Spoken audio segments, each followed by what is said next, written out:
The relationship between dress and identity has been widely studied, and through various lenses of class, gender, race, and ethnicity.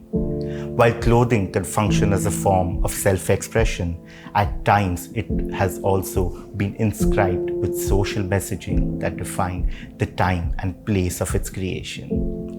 Join us in this conversation between two saris as we partner with the Chhatrapati Shivaji Maharaj Vastu Sangrahalaya to explore how textiles were used as mediums of expression for social, nationalist, and political messaging.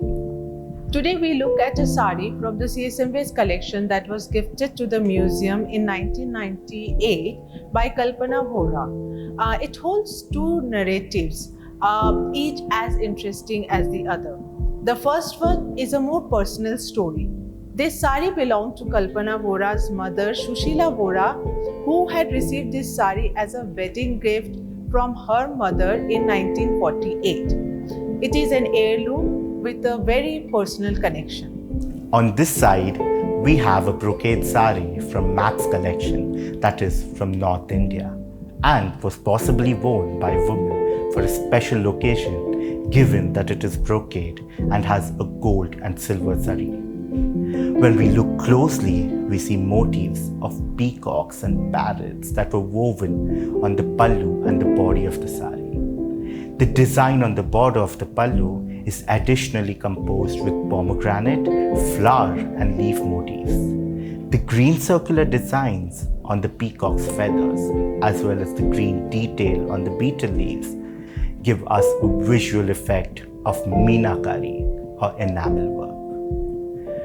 What's striking here is the border of the sari, which has two rows of inscriptions that read Pati Seva Nari Dharma, which translates to serving a husband is a woman's duty, which repeats about 9 times on each row. Like the sari in the Maps collection, this sari too holds an inscription. Usually the wedding saris in Maharashtra have Saubhagyavati written on them, which is a blessing for a long and a happy married life. One such sari is displayed in the CSMVS as well. However, this sari, a parent chose to venerate the nation. It can be assumed that Shushilaji's mother likely commissioned this sari long before the wedding actually took place. This sari was probably commissioned before independence. It is a common practice in India to collect a bride's trousseau years before she reaches even the marriageable age. Similarly, this sari can be better understood within the context of the Swadeshi movement. In pre-independence India, clothes for women sometimes had woven messages that aligned with the traditional or Swadeshi ways of living. Women's clothing has often been bound to both traditional culture and national identity. During the independence movement, the sari was made an ideal of feminine beauty and was elevated to the ideal embodiment of tradition and morality. Weaving of the idea of duty onto cloth emphasized the expectations of an ideal woman. At the same time, it also encoded certain gender hierarchies. Women were meant to serve their husbands. In visual culture, the sari is also seen in depictions of Bharat Mata, or Mother India, shown iconographically standing against the map of India, wearing a sari, holding a tricolor, and resting against a lion or a tiger, like the goddess Durga.